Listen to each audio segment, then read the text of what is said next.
Continuando com o estudo do livro de Mateus, do Evangelho de Mateus, hoje eu vou meditar no capítulo 6. Capítulo 6, ele tem muitos ensinamentos para a nossa vida. O livro de Mateus, ele começa falando sobre a prática da justiça, aquilo que nós... Muitas vezes nós fazemos algo por alguém, ou damos uma esmola, ou praticamos boas obras, as obras de justiça que ele fala, que nós devemos ter cuidado para que nós não possamos transformar a nossa fé em espetáculo, ou seja, transformar a nossa fé de demonstração de obras para que as pessoas possam ver. Então, Mateus aqui narra os ensinamentos que Jesus deixou a respeito de muitas coisas, de dar esmola, como jejuar, como orar. Muitos ensinamentos estão aqui nesse capítulo 6. Então, vou fazer uma oração. Senhor Jesus, estou aqui diante do capítulo 6 do livro de Mateus, Pai. Que o Senhor nos revele, Pai. Que o Senhor possa nos ensinar, que o Senhor possa falar conosco, Pai. Não só a mim, mas a cada pessoa que vai ver e ouvir esse vídeo. Que esse capítulo 6, ele possa nos ensinar. É o que eu te peço, em nome de Jesus. Amém.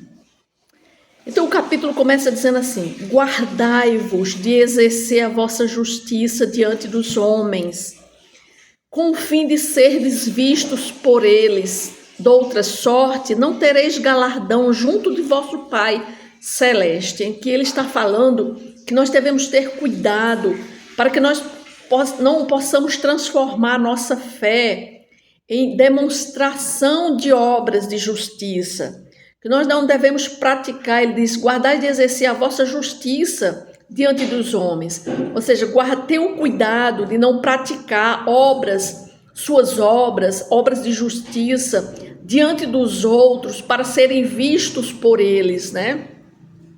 Porque nosso coração, muitas vezes, ele quer reconhecimento. Muitas vezes nós colocamos, por exemplo, às vezes queremos ser elogiados, né? Muitas vezes nós queremos ser aplaudidos, reconhecidos, né? Mas com relação à nossa fé, nós temos que ter cuidado. Temos que ter um cuidado muito grande, porque é um perigo muito sutil, ou seja, da demonstração da nossa fé para outras pessoas, não para que elas vejam em nós que nós estamos demonstrando que somos bons, queremos ser melhores do que os outros. Não. Obras de justiça se refere a atos de devoção. Por exemplo, quando você dá uma esmola, ele vai falar aqui como se deve dar esmolas, quando você orar, quando você jejuar. Tudo Jesus está falando a respeito dessa demonstração, que nós possamos exercer as nossas obras, as obras de justiça, de uma maneira sutil, de uma maneira que não seja para demonstração da nossa fé diante dos homens, diante das pessoas. Jesus não condena os atos, por exemplo, de jejuar, de orar, de dar esmolas. Não, Jesus quer que nós façamos isso, sim, mas que isso não venha a ser um ato diante dos homens para reconhecimento das outras pessoas. Nós temos que fazer isso para que o nosso Senhor Jesus ele possa reconhecer isso em nós. Aí no versículo 2 diz assim, aí ele agora vai ensinar como se deve dar esmolas. Aí diz: quando, pois, deres esmola, não toques trombeta diante de ti, como fazem os hipócritas nas sinagogas, nas ruas, para serem glorificados pelos homens. Em verdade vos digo que eles já receberam a recompensa.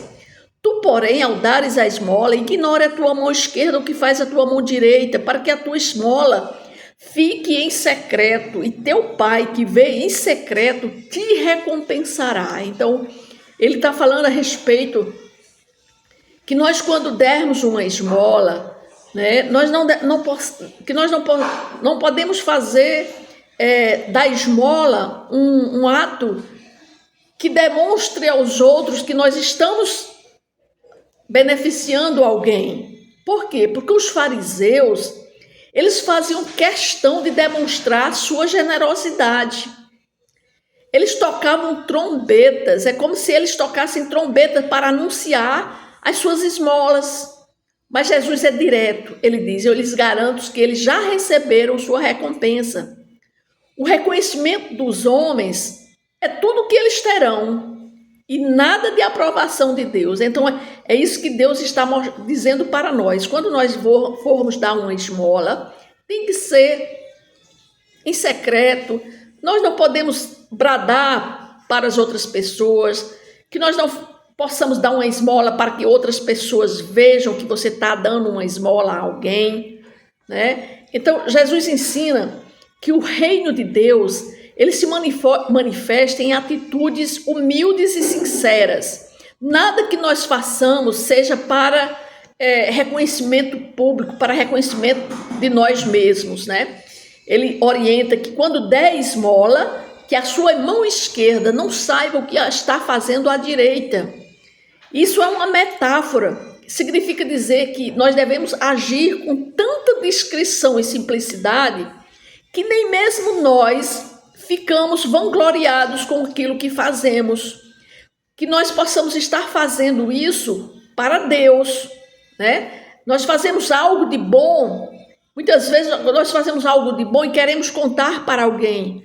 Mas Jesus ensina outro caminho, outra coisa. Ele diz que a devoção, aquilo que você faz de bom para alguém, tem que ser escondido, tem que ser apenas visto apenas por Deus.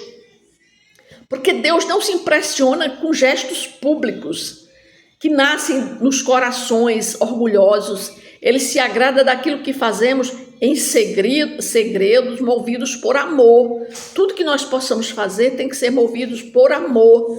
Nada que nós possamos fazer, você dar um presente, você dar uma esmola, você ajudar alguém, nada que seja para vangloriar-se, para sua vanglória, né? Você tem que fazer algo para demonstrar isso diante de Deus, apenas que Deus veja aquilo que você está fazendo. E agora ele vai ensinar como nós devemos orar, porque a oração é aquilo que você fala com Deus, a oração é falar com Deus. A palavra de Deus, ela fala conosco, mas quando nós falamos com Deus, nós falamos através da oração, né? Então, depois de falar sobre a generosidade, Jesus também aborda outra coisa da vida cristã, que é a oração. Muitas vezes existem pessoas que gostam de orar em público, né? Mostrando que a sua oração tem que ser ouvida não por Deus. As pessoas estão mais preocupadas que a sua oração seja ouvida pelas outras pessoas do que por Deus. Aí ele começa assim, do versículo 5: e quando orardes, não sejam como os hipócritas, porque gostam de orar em pé nas sinagogas e nos cantos das praças para serem vistos pelos homens. Em verdade vos digo que eles já receberam a recompensa.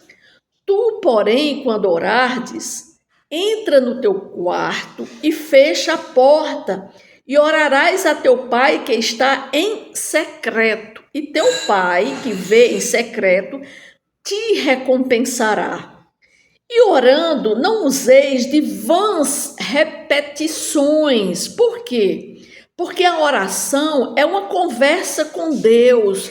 Você está conversando com Ele, você está orando com Ele, você está conversando com Ele. Então, não precisa repetir orações, né? Por exemplo, tem pessoas que oram um terço, né? Um terço é uma oração repetida. E ele está dizendo aqui, não useis de vãs repetições. Então, a nossa oração tem que ser uma oração sincera, vinda do coração, em secreto, somente você e Deus. Você pode também orar em público, mas principalmente você tem que orar em público, mas direcionada a Deus. É o secreto que ele diz, é você e ele. Ele diz, e orando, não useis de vãs repetições, como os gentios, porque presumem que pelo muito falar serão ouvidos. Não vos assemelheis, pois, a eles, porque Deus, o vosso Pai, sabe do que tendes necessidade, antes que lhe peças. Ou seja, Deus sabe de tudo, ele sabe antes de nós falarmos, ele já sabe o que é que nós vamos falar para ele. E ele dá um exemplo, um modelo de oração. E ele diz assim, portanto, vós orareis assim. Não é que nós vamos orar essa oração todas as vezes que nós vamos orar a Deus, não. Aqui ele está dizendo um modelo de como orarmos a Deus. Aí ele começa, portanto, orem assim, Pai nosso que estás no céu, santificado seja o teu nome. Ou seja, primeiro Jesus, né, depois que ele fala sobre generosidade, agora ele vem falar sobre a oração, e ele diz, quando vocês orarem, não sejam como os hipócritas, porque eles gostavam de orar em pé nas sinagogas e nas esquinas para serem vistos, porque aquilo era um teatro, né? E o público aplaudia quando eles oravam. Mais uma vez, Jesus lembra que eles já receberam sua recompensa. Então, isso também serve de alerta para nós, quando nós estivermos diante de outras pessoas, quando nós formos orar. Nós temos que esquecer as outras pessoas que estão próximas a nós e pensarmos apenas que nós estamos falando com Deus, no secreto, com Deus, né? Então, é só eu e Deus. Eu tenho que lembrar que somente é só eu e Deus, né? Porque não é o volume da nossa voz, não é o vocabulário bonito que vai impressionar ao Senhor. É a sinceridade do coração. Jesus também alertou sobre as repetições vãs, né? Que não há necessidade de recursos longos de repetições seguidas. Mas ele dá esse modelo. E ele começa dizendo que a nossa oração tem que primeiro invocar o Pai Nosso, ou seja, aquele que está no céu. Quem é que está no céu? É Deus. Então temos que reconhecer e dirigir a nossa oração para aquele que vai receber a nossa oração, que é Deus. Então primeiro ele diz, Pai Nosso que estais no céu. Ou seja, nós aqui devemos reconhecer quem é Deus.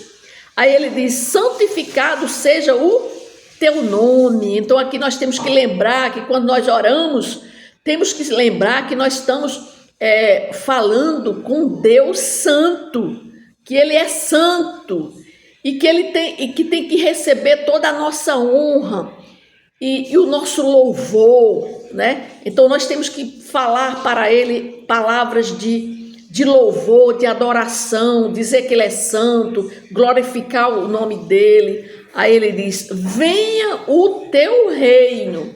Então aqui nós desejamos o quê? A soberania de Deus aqui e agora. Então nós estamos convocando ele para vir até nós. Venha o teu reino. Dá-nos hoje, venha o teu reino, faça-se a tua vontade, assim na terra como no céu.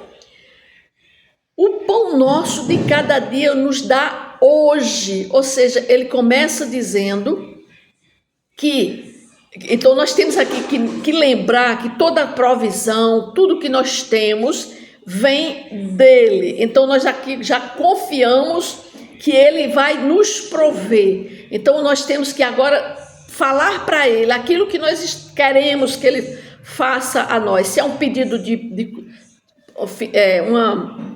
um problema financeiro, algo que você está passando, então dá-nos hoje o pão de nosso de cada dia. Então tudo que você precisa na sua vida, na sua sobrevivência, você aí coloca o seu pedido. E ele diz aqui também, perdoa-nos as nossas dívidas. Aqui também nós devemos também lembrar, se nós estivermos em dívida com alguém, aqui nós temos que ver também que nós, antes de nós orarmos a ele para perdoar as nossas dívidas, Nós já temos que ter, antes da oração, já ter perdoado aos outros. Ou seja, se alguém tem algo contra mim, eu tenho que já ter perdoado ele para que eu possa pedir perdão a ele, para que ele possa perdoar as minhas dívidas. Ou seja, eu tenho que reconhecer a necessidade de perdão, porque eu tenho que reconhecer que sou pecador. Então é nessa oração que eu tenho que pedir a Deus perdão pelos meus pecados. E ele diz: não nos deixes cair em tentação, mas livra-nos do mal, pois teu é o reino, o poder e a glória para sempre. Amém. Então, a última coisa na oração é você pedir a Deus por livramento, para que ele livre você de todo mal, de toda tentação, né? Ou seja, aqui está o modelo de oração. Então, o que nós temos que fazer é apenas seguir esse modelo, né? Porque não é para ser recitada esse Pai Nosso. Aqui ele está dando um exemplo, como nós devemos orar a Deus, né? E ele fala aqui, também no versículo 14, ele continua falando sobre a importância do perdão, porque na oração que ele ensinou, ele diz que nós temos que pedir perdão a Deus, mas ele diz: porque se perdoardes aos homens as suas ofensas, também vosso Pai Celeste vos perdoará. Então, antes de eu orar, eu também já tenho que ter perdoado alguém. Se, porém, não perdoardes aos homens as suas ofensas, tampouco vosso Pai vos perdoará as vossas ofensas. Então, antes de eu orar, eu já tenho que ter perdoado alguém, porque se Jesus, ele só vai me perdoar se eu já tiver perdoado alguém. Esse é o modelo de oração que nós temos que fazer todos os dias. Nós devemos orar a Deus todos os dias. Aí ele diz: agora, como jejuar? Ele agora vai falar sobre o jejum. São práticas fundamentais da nossa fé. Ou seja, Jesus está falando sobre oração, sobre jejum, práticas que nós temos que ter na nossa vida cotidiana. O jejum não pode ser, são jejum de coisas, aquilo que nós gostamos aqui. Nós temos que dar prioridade a Deus. Então, para que eu possa agradar a Deus, então eu vou jejuar. Porque ele diz no versículo 16, quando jejuardes, não vos mostreis contristados, como os hipócritas, porque desfiguram o rosto com o fim de parecer aos homens que jejuam. Em verdade vos digo que eles já receberam a recompensa. Ou seja, ele está dizendo aqui, ele está falando que nós não devemos jejuar como os hipócritas, como naquele tempo os fariseus jejuavam. Claro que o jejum deve fazer parte da nossa vida cristã. O problema é essa ostentação, essa demonstração de jejuar, porque os fariseus, eles jejuavam, mas logo mudavam o rosto, faziam cara de contritos, de sofridos, para dizer que estavam jejuando. Era outro show religioso, ou seja, eles estavam demonstrando a sua fé.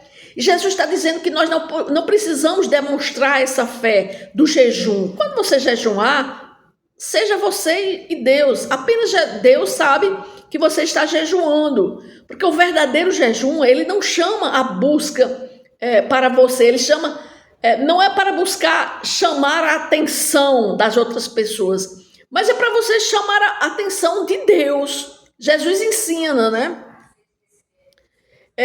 Que ninguém precisa saber do que eu estou fazendo, porque só o Pai é que vê no secreto. Então Jesus vai saber realmente que eu estou jejuando. Então eu não preciso dizer a ninguém que eu estou jejuando. Jejum pode ser feito de alimentos, um almoço, uma janta, um café da manhã. Você pode recusar, não querer, e aquele momento em que você ia se alimentar, seu corpo, você vai alimentar o quê? Sua alma, seu espírito. Então você vai meditar na palavra de Deus, naquele momento onde você estaria jejuando. Ali é uma forma de chamar a atenção de Deus, de falar para Deus. Deus vê uma atitude de amor a Ele, né?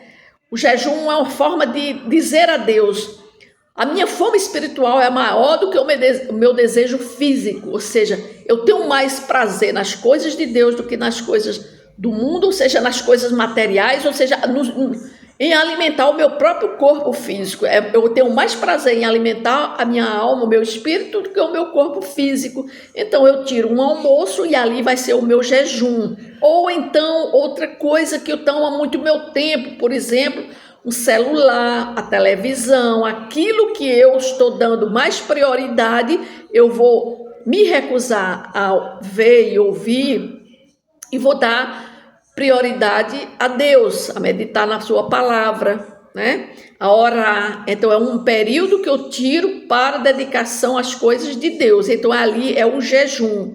Agora, isso eu não preciso demonstrar essa prática de fé a ninguém, somente a Deus. No versículo 17 ele diz: tu, porém, quando jejuares, unge a cabeça, lava o rosto, com o fim de não parecer aos homens que jejuam, assim é o teu pai em secreto, e teu pai que vê em secreto te recompensará. Ou seja, ele, mais uma vez, ele está dizendo, né, que Deus mostra, né, que o verdadeiro jejum é aquele que Deus está vendo, não é o que as pessoas estão vendo, né? Nós devemos buscar o jejum e às vezes deixamos de comer para jejuar. Por quê? Porque ali nós estamos buscando a justiça de Deus, a misericórdia, arrependimento, né? É difícil a pessoa jejuar, mas o jejum ele se torna um apelo para Deus, ou seja, um chamado a Deus para ele lhe dar atenção. O jejum é uma forma de você se aproximar mais de Deus. Agora ele vai falar sobre os tesouros no céu. Ele diz assim, 19, versículo 19: não acumuleis para vós outros tesouros sobre a terra, onde a traça e a ferrugem corrói, e onde ladrões escavam e roubam, mas ajuntai para vós outros tesouros no céu, onde traça nem ferrugem corrói, e onde ladrões não escavam nem roubam, porque onde está o teu tesouro, aí está também o teu coração. Então Deus aqui continua ensinando, né, para as pessoas, agora falando a respeito de dinheiro. Ele diz que nós não devemos acumular tesouros aqui na terra, mas que nós devemos acumular tesouros no céu. As riquezas que nós temos aqui é o prazer de estar mais próximo a Deus. Então, tudo que nós juntarmos aqui vai ser o que se aproxima mais de Deus. Que nós não devemos estar preocupados em guardar dinheiro, mas que nós temos que não se preocupar apenas com bens materiais, né? Porque os bens, eles somem, eles desaparecem, mas as coisas do reino de Deus, elas permanecem para sempre. Lá em Eclesiastes, né, Salomão dizia que quem ama o dinheiro nunca se satisfaz, é um poço sem fundo. E Salomão era um homem rico, riquíssimo, mas ele não dava valor ao dinheiro.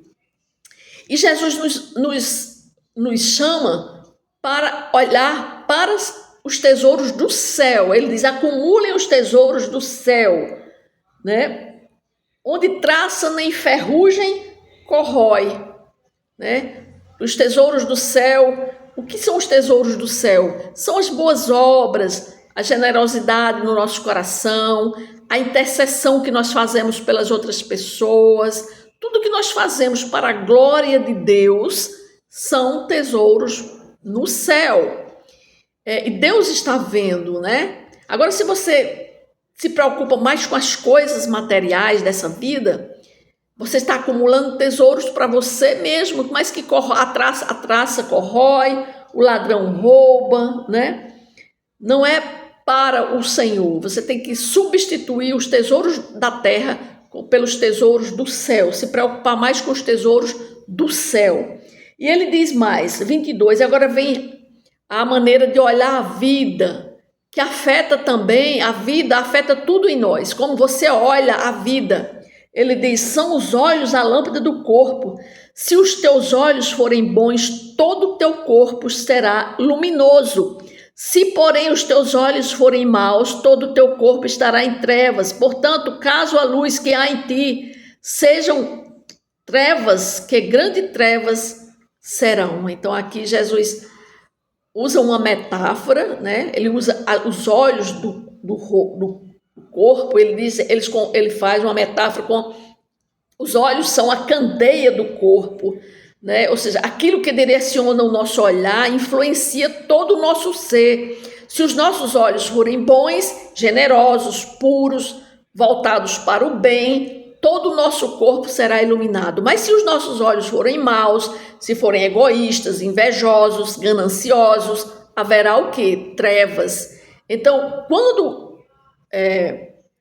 essa comparação está muitas vezes naquilo que você direciona seu olhar, né? Se você se direciona para você ter coisas, como ele falou, os bens materiais que as pessoas não poderiam acumular, mas se você se direciona mais no ter, então os seus olhos estão cheios de cobiça, né?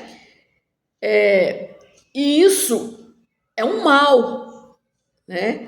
A maneira como nós enxergamos a vida e as outras pessoas revelam quem somos nós. Se em nós existem luz ou existem trevas, né?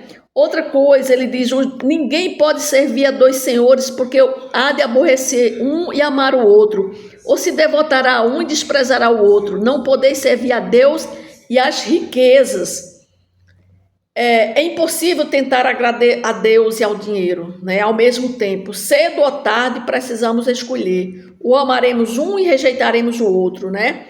Então, o coração não pode estar dividido. Nós temos que dar prioridade a Deus. E é isso que ele está dizendo. E também outra coisa que ele nos ensina aqui no versículo...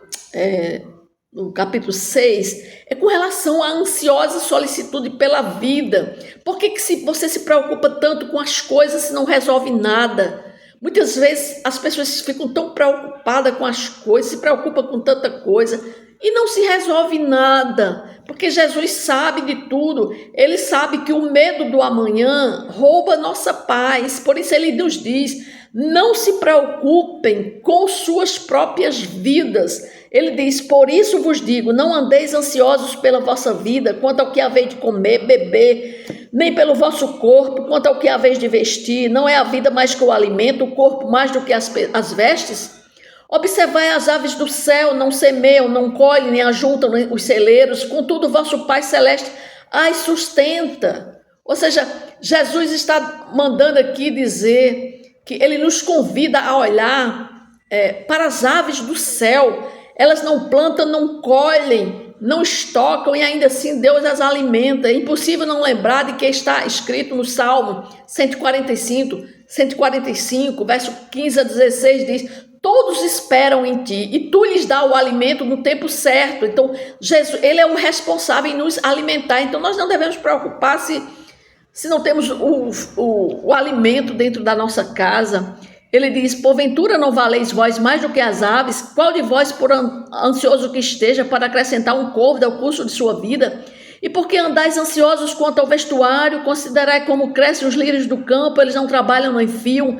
Eu, contudo, vos afirmo que nem Salomão, em toda a sua glória, se vestiu como qualquer um deles.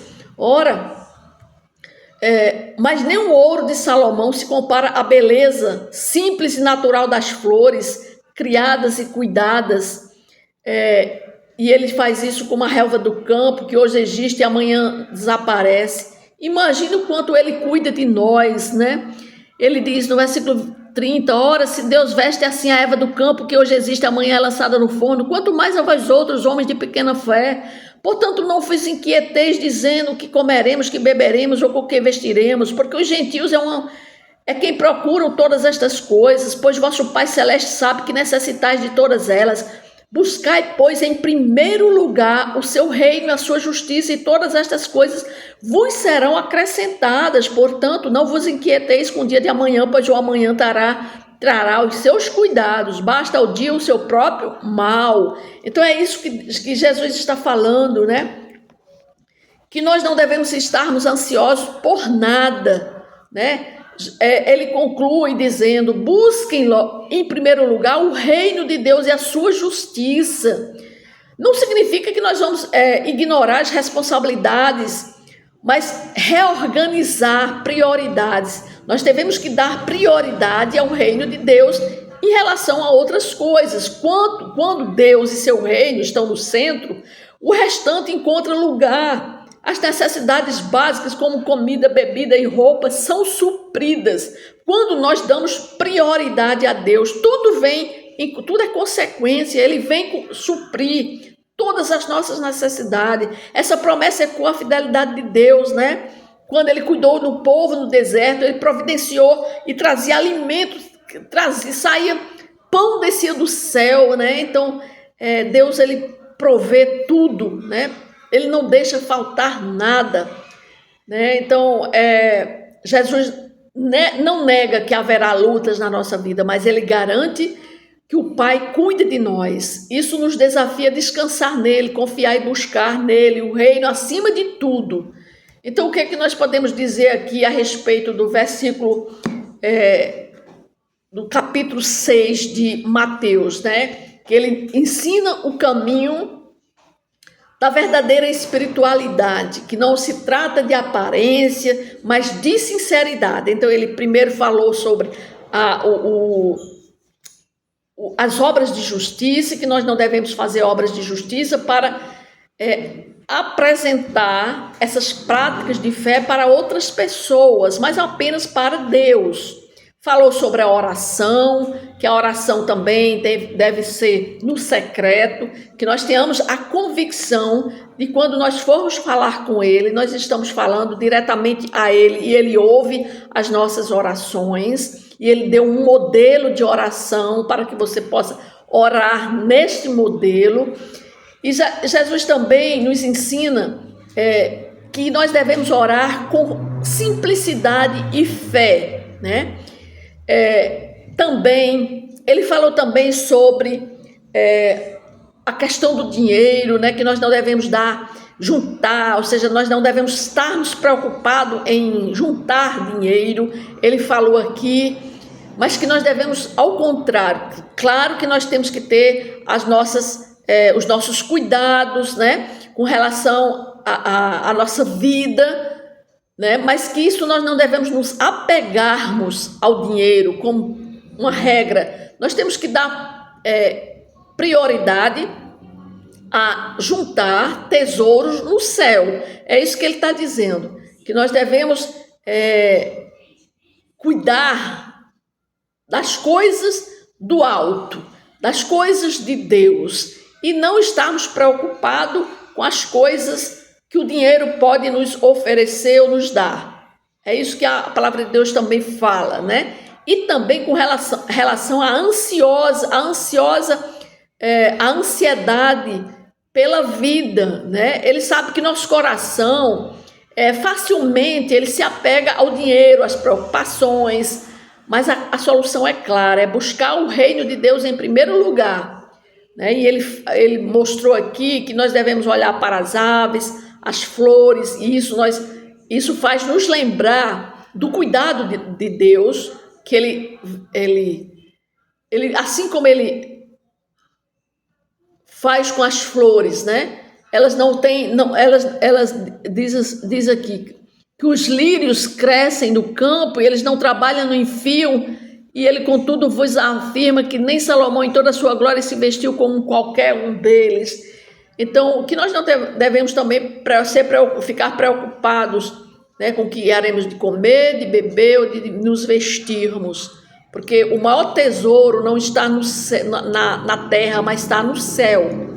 Onde está o nosso coração, ali também está o nosso tesouro. O nosso coração está no céu. Então, o tesouro que nós temos que estar buscando são as coisas do céu.